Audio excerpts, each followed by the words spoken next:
Un œuf, 2 œufs. Yeah! Oh!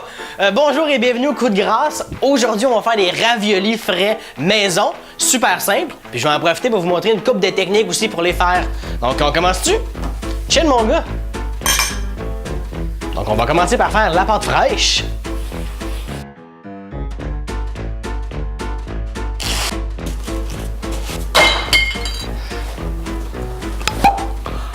Et maintenant, on va préparer les ingrédients pour la farce.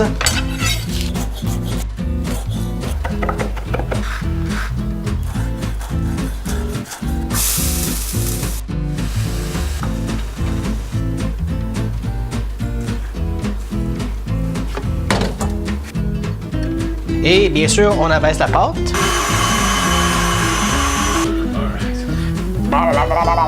Donc, il y a plusieurs manières de faire des raviolis, comme je disais tantôt. Numéro 1, on peut utiliser la fameuse roulette comme ça à raviolis pour les sceller. Numéro 2, l'étampe à raviolis qui coûte environ 5-10$ chez Arès. Tu mets ton stuff en plein milieu et puis t'écrases. Ou numéro 3, le fameux moule à raviolis qui fait des raviolis plus beaux, plus parfaits, bien remplis. Puis ça coûte environ 20$ dans un magasin de cuisine genre Arès aussi. Mais j'aime vraiment celle-là en fait. Ça fait des boules, ils sont pleins, ils sont beaux, puis t'as envie de danser avec.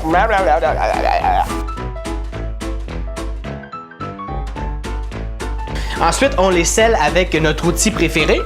Mais toujours important d'enlever l'air autour avant. Comme ça ici. Soit que je prends l'étampe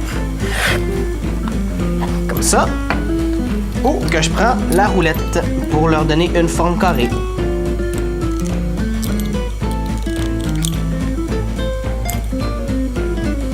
Et l'autre méthode, c'est avec le fameux moule. Donc bien fariner la base, ajouter une feuille de pâte dans le fond et prendre une petite boule de chunk de restant de pâte sec et l'utiliser pour écraser dans les trous, comme ça ici. Puis là, ensuite, on remplit les moules comme ça ici. Ça qui est nice de ce moule-là, c'est que tu peux vraiment te faire des beaux raviolis bien pleins. Faut juste pas trop le remplir, sinon ils vont mal sceller. Et ensuite, on prend la belle feuille de pâte ici qu'on rajoute par-dessus. On appuie en plein centre et on sort l'air doucement en appuyant avec les doigts vers l'extérieur. Pour être sûr que c'est vraiment bien tight. On prend le rouleau à pâte et on écrase pour sceller les raviolis. Puis là, tu reviens en donnant un petit coup fort. Et voilà. Et ça fait des solides raviolis. Check ça, mon gars. Quand on fait cuire des raviolis maison, c'est toujours important de faire amener l'eau à ébullition, mais de baisser l'intensité un peu parce que ça se peut qu'il soit fragile. Fait que faire bouillir les raviolis, mais à faible bouillon. Dis. Ah! Donc, en fait, après avoir fait les 3 raviolis, je me rends compte que la roulette, c'est pas nécessairement le best. Ils ont tendance à ouvrir. À moins que tu les scelles vraiment bien, soit avec de l'eau ou un peu de salé, mais ça se peut que les invités aiment moins ça. Je prends l'ascenseur, je m'en vais au sous-sol. Donc, ces raviolis-là, aujourd'hui, je les ai faits à l'agneau, aux chèvres, shiitake, prosciutto, zeste de citron, vraiment une recette débile que je vais mettre sur mon site très bientôt. Puis ça, c'est le genre de ravioli qui ne sert pas de sauce. C'est tellement bon! On pêche les raviolis cuits dans un bol. On ajoute un filet d'huile d'olive de bonne qualité, préférablement. Tu pitches une bonne poignée de roquette fraîche comme ça ici. Pow! Suivi de noix de Grenoble bien grillées. Une tonne de parmesan on top. Et on mélange le tout. Je fais ça dans un beau plat de présentation comme ça. Yeah!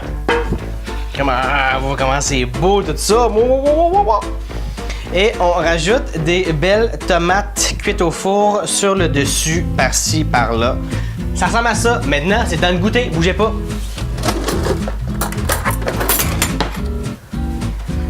Ah oui. Là, tu prends un bout de ravioli avec une tomate. Un peu de roquette. Oh, c'est bon. Fait qu'on rajoute du parmesan sur le dessus. Ah. C'est la 7e take, fait qu'il commence à avoir du parmesan vraiment partout dans la cuisine. Et voilà, donc c'est comme ça qu'on fait des raviolis maison. Pour plus d'idées de recettes décadentes et incroyables, visitez le site web Le Coup de Grâce, lecoudegrâce.ca, juste ici. Et n'oubliez pas, si j'étais vous, j'étais acheter ma ceinture tout de suite. Cheers mon gars.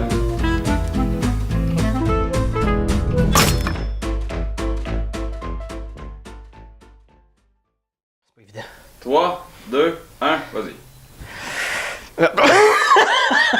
Il a pris la petite fourchette à